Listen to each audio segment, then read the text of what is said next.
Esperemos, por favor. Muy bien. Muy bien, ya inició la grabación en la otra sala, no estaba grabando.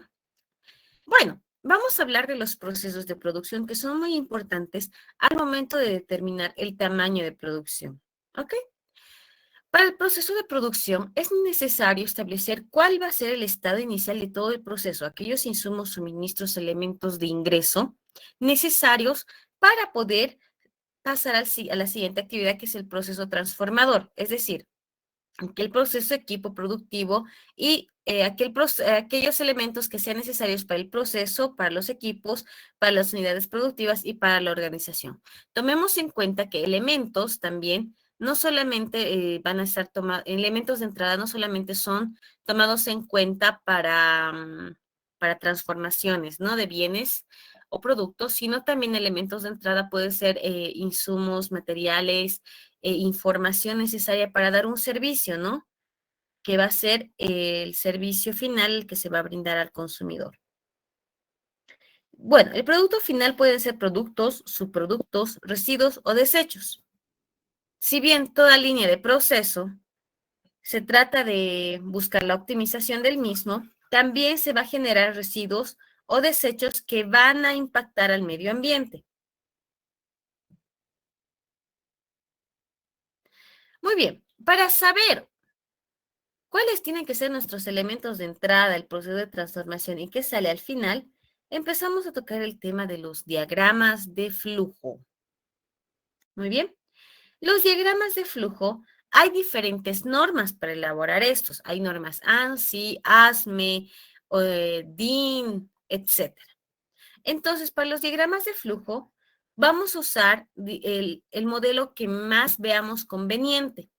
Puede ser operación, en este caso, operación, inspección, transporte, demora y almacenamiento. Esto es un tipo de elementos para un diagrama de flujo. La operación va a estar simbolizada por un círculo, ¿ya?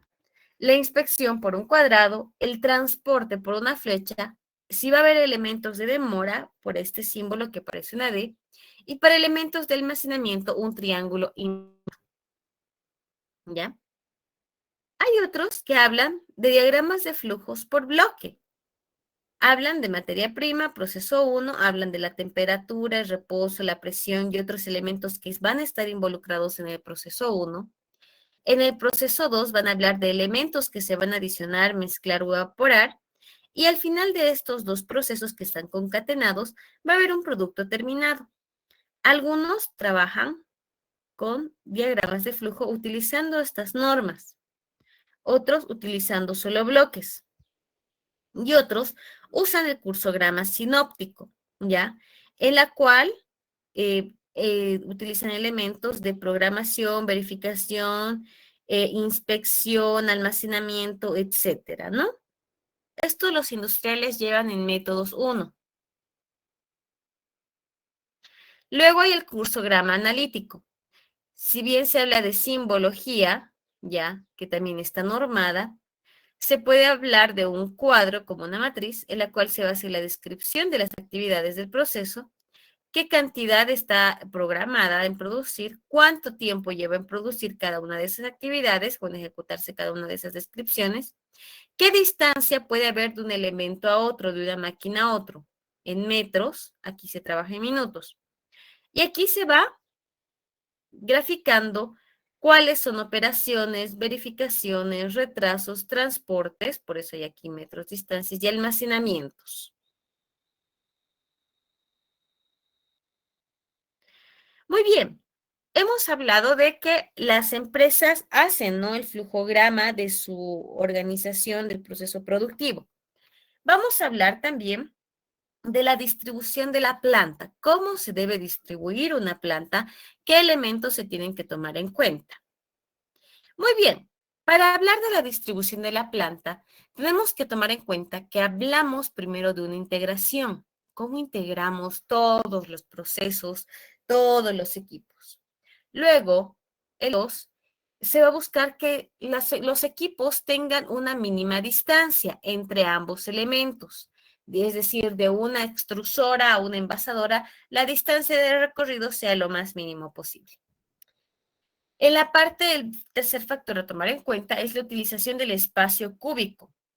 Es bueno trazar todo el mapa en cuadrados, así ustedes, y cada cuadrado de 1 metro cuadrado, ya va a ser representado. Así ustedes van a tomar en cuenta que todo el espacio esté diagramado como una tabla de ajedrez, en la cual ustedes van a ubicar los equipos, los materiales, los insumos necesarios y todo el proceso tal de que exista mínima distancia y todo se integre. Luego, se tiene que buscar seguridad y bienestar en la distribución. No podemos hablar de una distribución muy pegada, ¿ya? Porque puede haber problemas de seguridad, puede haber accidentes, tal vez tiene que haber también una mejor ventilación, tal vez necesita hablar de refrigeración, etcétera. Y flexibilidad. Cuando tomemos en cuenta el momento de la distribución de la planta, al momento de hablar de este tema, hay que ver también la manera de ser flexibles, es decir, ¿qué pasaría si tuviéramos que añadir un nuevo equipo, una nueva maquinaria? ¿Cómo vamos a modificar el resto de las líneas productivas, de todos los elementos que constituyen la línea de producción? Y estos no sean rígidos, que sean difíciles de modificar, porque tomemos en cuenta que si agarramos tecnología, esta va actualizándose en el transcurso del tiempo. Muy bien. Hay tipos de procesos y, bueno, cada uno tiene su característica. Hay procesos según el tipo de producto, procesos según el tipo de proceso productivo y según el volumen de producción. Los procesos pueden ser según el tipo de producto, es decir, de consumo, consumo masivo, bebidas, alimentos, también tal vez productos de almacenamiento, de durabilidad, de poca durabilidad, servicios, etcétera. Según el tipo de proceso productivo, automático, semiautomático, manual, según el volumen de producción. Pueden ser producciones a gran escala, por serie, en lotes, programada, diseñada, etcétera. Bueno, para el tamaño del proyecto, tenemos que tomar también otros elementos. El tamaño de un proyecto siempre se va a referir a la capacidad de producción que el proyecto va a tener durante cada uno de sus años de vida. Por eso hablé de la distribución, por eso hablé de los flujos productivos, porque en base a eso ustedes ven cuánto van a poder producir a lo largo de un tiempo correspondiente. Muy bien. Hay tipos de capacidad, hay tipos de capacidad. Y les voy a presentar estos 5 tipos de capacidad. La primera es la capacidad diseñada. ¿Qué quiere decir? Es el nivel máximo posible de producción o de prestación de servicio que está diseñada en una primera instancia. El nivel máximo posible de producción o de prestación de servicio. La capacidad instalada es aquel nivel máximo de producción o prestación de servicios que los trabajadores van a tener con la maquinaria, equipos e infraestructura que va a estar disponible y pueden generar permanentemente con estos elementos. La capacidad real. ¿A qué se va la capacidad real? La capacidad real es el porcentaje, ¿ya?, de la capacidad instalada. Es el porcentaje de la capacidad instalada, que en promedio se está utilizando en ese momento. Es la capacidad que se ha instalado y se calcula según el promedio que se está utilizando. En la capacidad real hay que tomar en cuenta también las contingencias de producción que pueden existir, las contingencias de ventas que pueden existir. También esto se habla en un tiempo, durante un tiempo definido. La capacidad teórica. La capacidad teórica se va a definir como aquel volumen de producción que contenga técnicas óptimas, permitiendo operar al mínimo costo unitario. ¿Ok? Voy a repetir. La capacidad teórica es aquel volumen, ¿ya? Aquel volumen de producción que uno calcula, ¿ya? Con técnicas óptimas, tomando en cuenta técnicas óptimas, permitiendo operar al mínimo costo unitario, teóricamente. Y la capacidad normal viable, ¿ya? La capacidad normal viable, ¿a qué se refiere? Esa capacidad, ¿ya? Es la que se logra en condiciones normales de trabajo, teniendo en cuenta no solo el equipo instalado y las condiciones técnicas de la planta, mm, tal como paros normales, digamos, paros de planta normales, sino también disminuciones de la productividad, feriados, mantenimiento, tal vez tiene que haber un cambio de herramientas, las estructuras de turnos no deseadas y capacidades indivisibles de las máquinas principales, ¿no? Sino también habla, ¿no? De elementos del sistema de gestión que se está aplicando. Esa capacidad normal viable ya. Debe responder a la demanda derivada del estudio de mercado, del estudio que ustedes están haciendo. Cuando se expresa el tamaño del proyecto, se emplea el concepto de capacidad normal viable en esos términos. ¿Ok? Bueno, haciendo una ampliación también de la capacidad teórica, por si acaso, algunos hablan que dentro de la capacidad teórica, ya, hay una capacidad nominal máxima. ¿Ok? ¿Y qué se refiere a esta capacidad nominal máxima? Bueno, para alcanzar las cifras de producción máxima se necesitan horas extraordinarias de trabajo. Ya, si queremos cumplir 80 lotes de producción, tenemos que duplicar también las horas de trabajo. Así también como tiene que haber un consumo excesivo, ya, de suministros de fábrica, servicios, repuestos y partes que se vayan a desgastar rápido, lo cual puede aumentar el nivel normal de los costos de operación. Eso dentro de la capacidad teórica. Bueno, para determinar el tamaño de un proyecto también se va a requerir de mucho ingenio, ya que se va a necesitar optimizar los procesos. Por lo tanto, es necesario la presencia de una parte técnica. A ver, un ejemplo.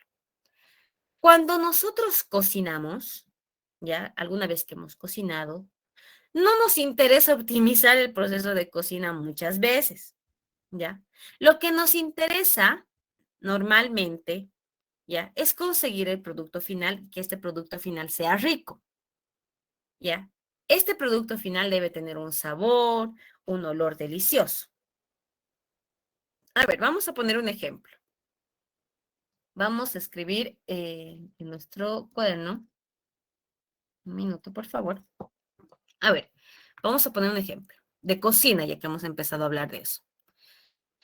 ¿Qué características de sabor, olor, componentes debe tener un pique macho? Vamos a empezar por la sala 2 de 27 personas.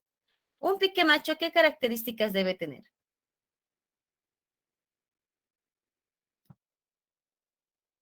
¿Alguien? Elmer. No, que ya se tendría que tener su carne, su papa, su choricito y su tomatito, sus rodajitas y cebolla. Ya, tomate, cebolla. Muy bien. ¿Algún olor o algún sabor en específico te gustaría que tenga a ti? El respectivo olor del que sale cuando se frita la carne, yo creo. El olor de la carne es más importante para ti. Muy bien. A ver, vamos a la sala 1. Había alguien que levantó, creo, la mano. Sala 1.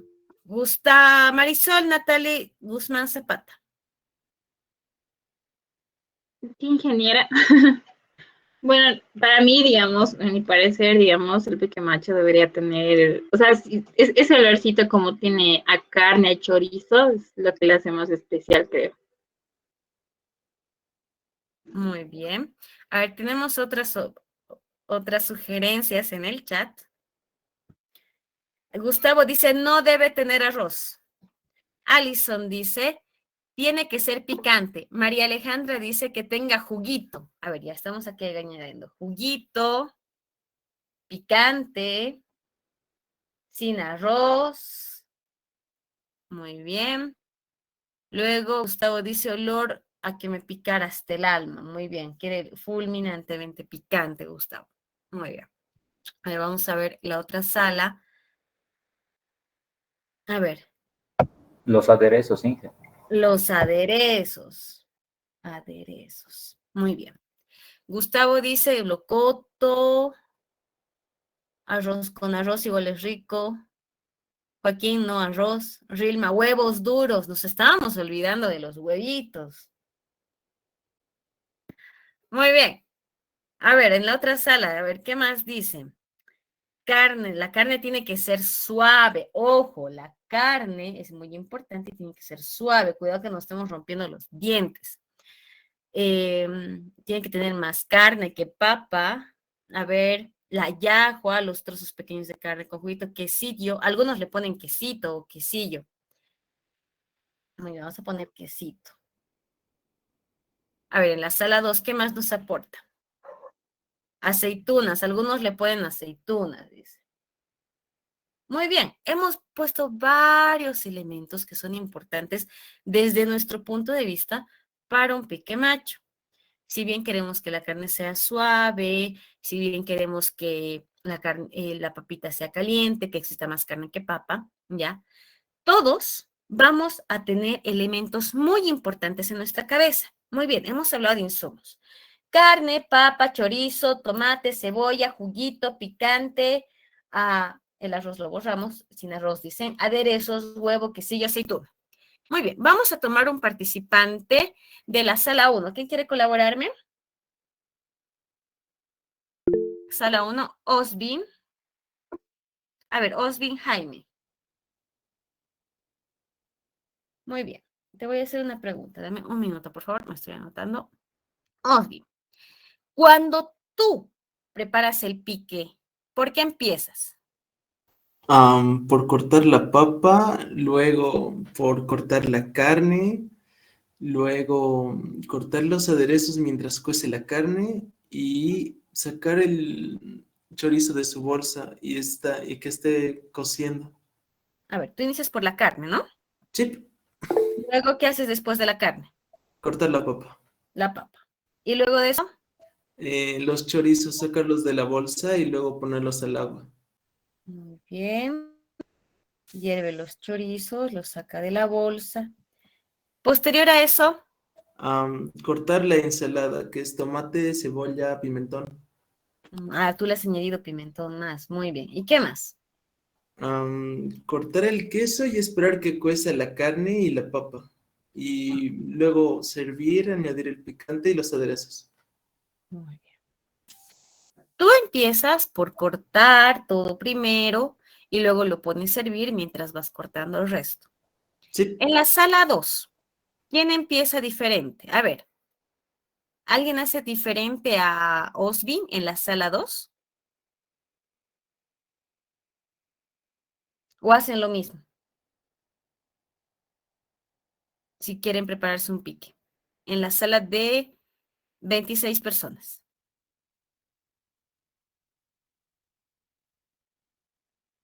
¿Nadie cocina aquí alguna vez en su vida pique?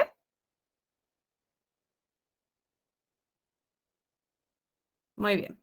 Bismar. Primero pelar la papa, después lavar la carne, el chorizo, después picar la carne, el chorizo también, luego cocinarlo, sí cocinarle, luego después pelar la ensalada, creo que sería lo mismo, ¿no? Muy bien, tú haces la ensalada más o menos al final. Tenemos una señorita que nos habla en el chat, dice, Sí, que al final. muy bien, muchas gracias, Bismarck. Erika dice, primero pela la papa. Muy bien. Las personas iniciamos por diferentes elementos. Algunos están iniciando, ¿ya?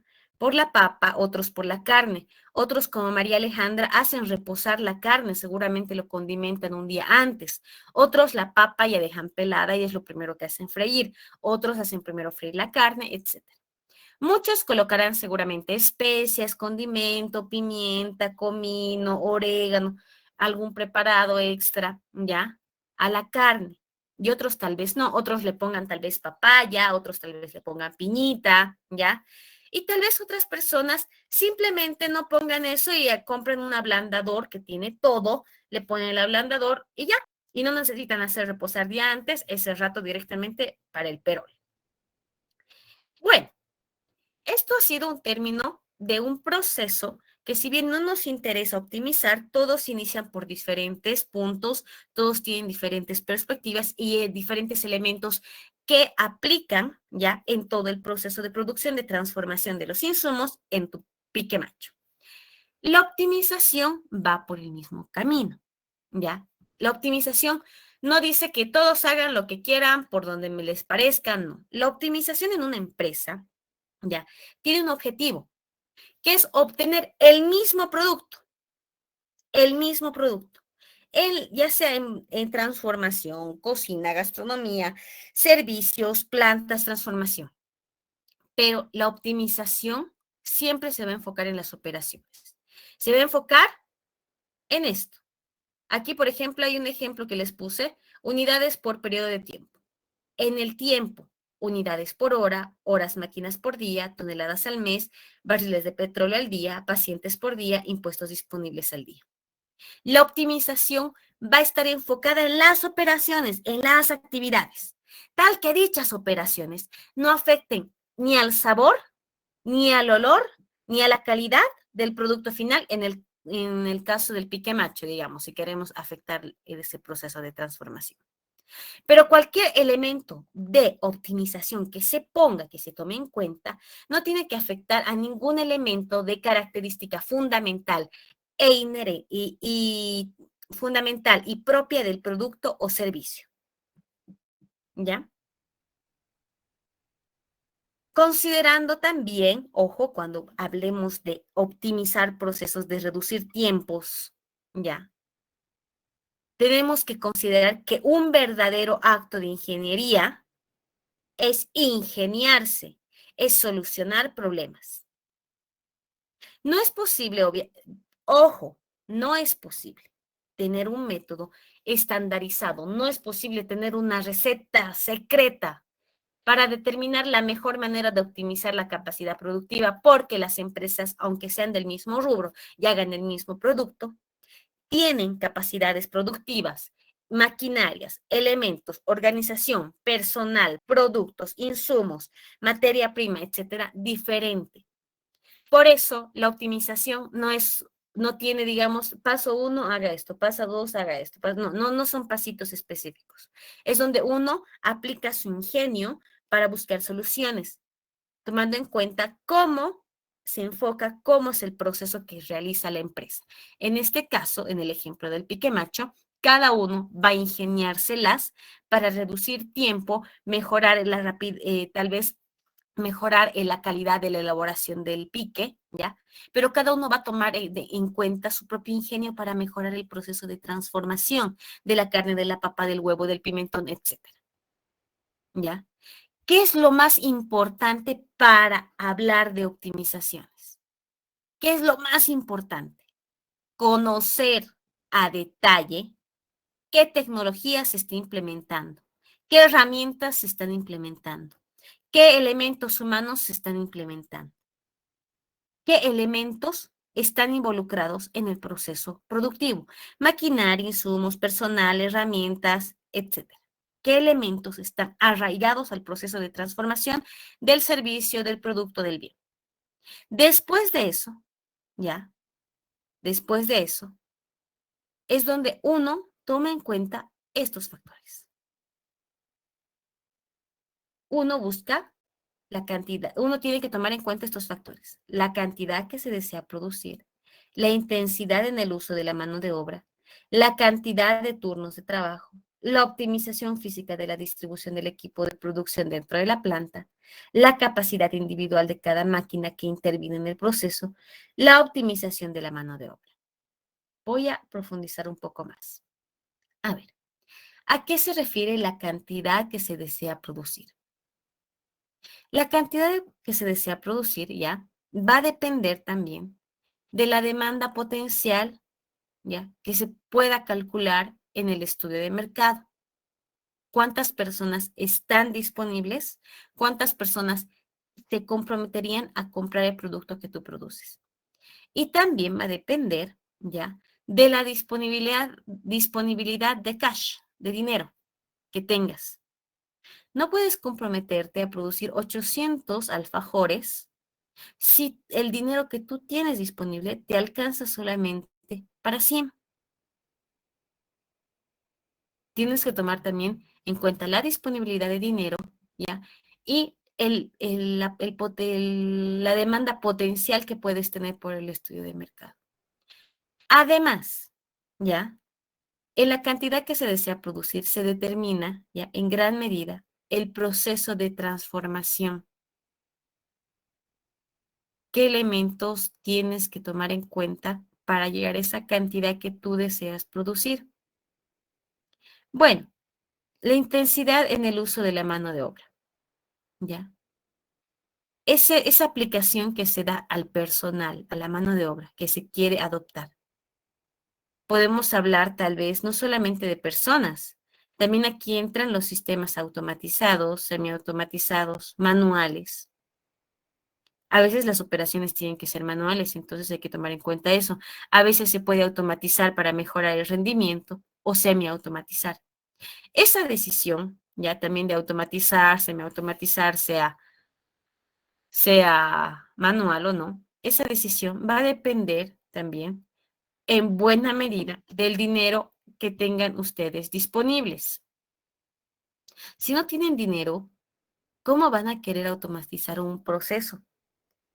Algunos han debido ver esas empaquetadoras de cereales en la FECOBOL, unas gigantes que puedes meter como 6, 8 elementos y te lo va empaquetando. Pero es re caro. Y hay una que solamente te acepta un elemento y tú puedes ir empaquetando. Entonces, según la cantidad de dinero que tú tengas, puedes automatizar, semiautomatizar, o y si no tienes el dinero, pues trabajamos todavía en manual. La intensidad de la mano de obra también depende de eso, la disponibilidad de dinero. Porque un proceso totalmente automatizado, desde la recepción del insumo, la selección, la separación, el lavado, tal vez el molido, la cocción, el añadir elementos aditivos, el envasar, el sellar, el empaquetar. Si todo eso fuera automatizado, ese proceso totalmente automatizado, va a requerir mayor inversión, porque las máquinas cuestan. Las máquinas también requieren su mantenimiento, su cambio de equipos, de piezas, de elementos. Luego vamos a hablar de la cantidad de turnos de trabajo. La cantidad de turnos de trabajo se refiere a que puedes trabajar en un solo turno de trabajo que puede durar 8 o 10 horas, dependiendo de la empresa, ¿ya? O puedes trabajar 2 turnos de 9 o 8 horas, o 3 turnos de 8 horas, o cualquier variante que sea necesaria. No es lo mismo producir 10 toneladas trabajando en un turno, ¿ya? O 2 o 3 diarios, pero solamente en un turno al día, ¿ya? Que trabajar en 3 turnos o 2 turnos, dependiendo también del proceso productivo que se está llevando a cabo, ¿ya? La decisión que ustedes tomen en la cantidad de turnos va a afectar también directamente a la capacidad de la maquinaria que se va a adquirir. Desde luego, se entiende que esa consideración siempre va a estar enlazado a los procesos. Hay procesos que son continuos, no pueden parar, entonces tienen que trabajar en turnos sí o sí, porque una persona no puede trabajar 24 horas seguidas por toda la semana porque el proceso no puede parar. Tiene que haber turnos de descanso. Y si todo es automatizado, pues necesitamos mucho dinero. La optimización física de la distribución del equipo de producción dentro de la planta. Mientras más distancia tengas que recorrer para ir a recoger el material, el insumo, la materia prima, o tal vez un producto en algún punto del proceso, o un producto terminado hacia el almacén, tal vez es muy distante, la productividad siempre va a disminuir. Siempre, cuando son distancias muy grandes, la productividad disminuye porque tienes que trasladar de un punto al otro, cargar a una carretilla tal vez o a un remolque y tiene que ir a otro lado. Entonces se pierde tiempo en el transporte, ¿ya? Para lograr el tema de disminuir o sea, los tiempos de traslado, tal vez, para estar dentro de la optimización física, para lograr tal vez esto es muy importante considerar también la técnica de manejo de materiales. ¿Cómo se manejan los materiales? Necesitas tal vez un almacén más cercano con las mismas características que un almacén en la otra esquina de la planta que está tan lejos y ese trayecto te puede mejorar haciendo haciendo un almacén cerca al proceso de producción y transformación. Entonces, hay que analizar muy bien esto según también cómo se maneja el elemento. Si es muy lejano, tal vez tienes que trasladar huevos del almacén al proceso 3 y en el trayecto tú tienes 1 kilómetro, vamos a exagerar, de distancia. En el trayecto puedes perder hasta materiales como la cantidad de huevos se te pueden romper. Puede haber un accidente, te puedes caer, se puede pinchar la llanta, etcétera. Entonces, puede haber la posibilidad de que tú pierdas material y no se tenga una buena técnica de manejo del material o insumo. En la capacidad individual de cada máquina, a ver, en el quinto punto, la capacidad individual de cada máquina que interviene en el proceso productivo o de servicio. Se refiere a aquel punto que requiera mayor inversión, ¿ya? Y se tenga que aprovechar el 100% de su capacidad. Tal vez hay un elemento, ¿ya? Un elemento muy importante en todo el proceso, que si aprovechamos 100% de su capacidad, vamos a poder rendir mejor. Tenemos que saber cuánto rinde cada máquina.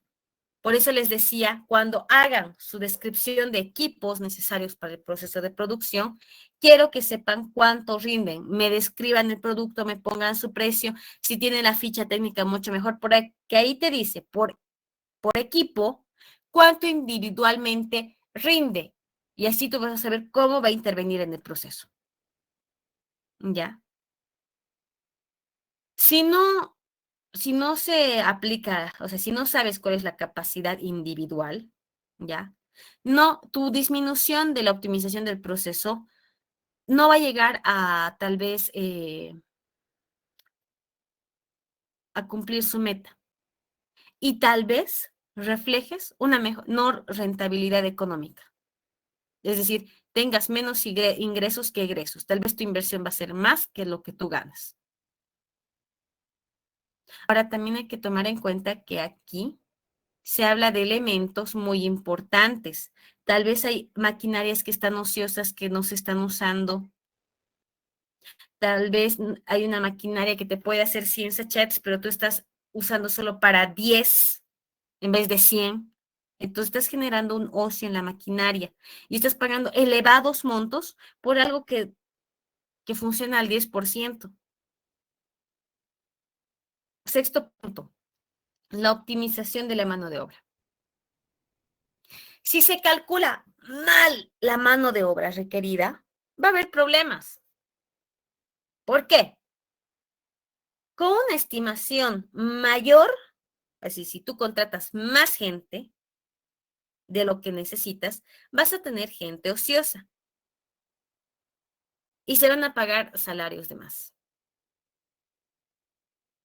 Si sucede lo contrario, es decir, los trabajadores no alcanzan para todo el sistema de producción, no has querido contratar la cantidad suficiente de trabajadores, los trabajadores no van a poder alcanzar a cubrir todas las tareas que ustedes están buscando. No van a poder cubrir todas las tareas necesarias. No van a poder realizarla.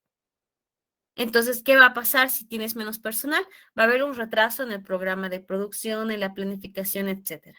Y si tienes personal de más, vas a generar gente ociosa, vas a regalar sueldos, etcétera. Muy bien. A ver, para conocer el proceso productivo, ¿ya? Es necesario saber qué cantidad también se desea producir. Por lo tanto, también uno se debe preguntar, ¿existen restricciones financieras para comprar algún equipo? Quiero comprar una nueva maquinaria, pero necesito preguntarme, ¿tengo la posibilidad financiera para poder comprar ese equipo? Si tengo, muy bien. ¿Cuántos días a la semana, ya, se debe trabajar? ¿Cuántos turnos? Porque el equipo también va a trabajar seguro por turnos. ¿Cuántos días a la semana van a trabajar? De lunes a viernes, de lunes a sábado, de lunes a domingo. ¿Cuántos días a la semana trabajas? ¿Cuántos turnos? 3 turnos, 2 turnos, un turno, ¿ya? Puedes también preguntarte cuántas y qué operaciones se van a poder automatizar, porque a veces en líneas productivas hay elementos que no se pueden automatizar y tienen que ser hechos a mano. Y ahí te preguntas, ¿se conoce el rendimiento de la materia prima en el proceso? ¿Sabes cuánto está rindiendo la materia prima? Si para un frasco de mermelada de frutilla necesitas 1 kilo de frutilla, ¿sabes que realmente se está utilizando ese kilo de frutilla o hay frutillas que están dañadas y usas menos?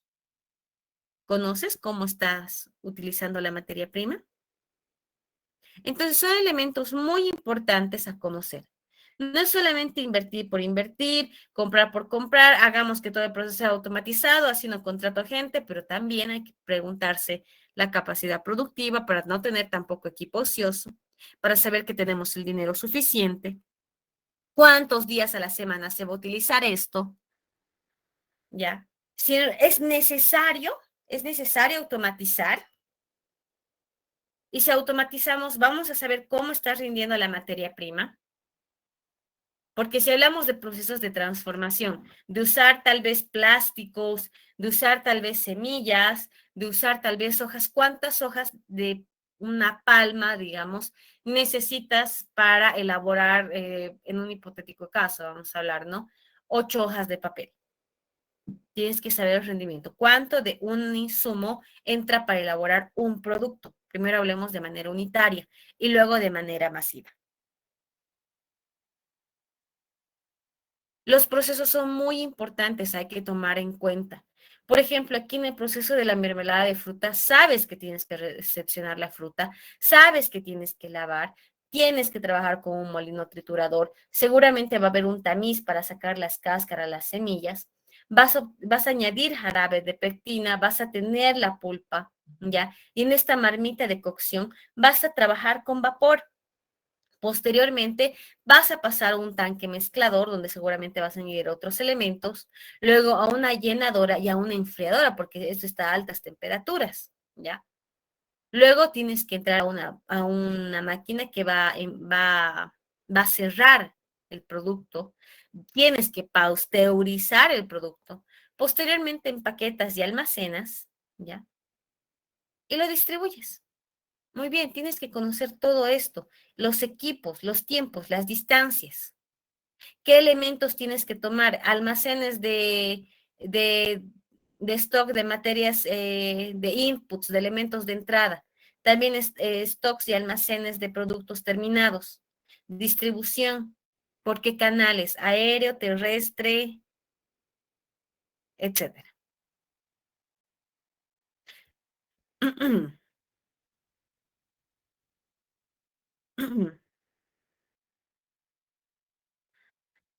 Muy bien. Tomaremos 5 minutos, por favor. Se me está cerrando la garganta. 5 minutos y volvemos a retomar este tema de los procesos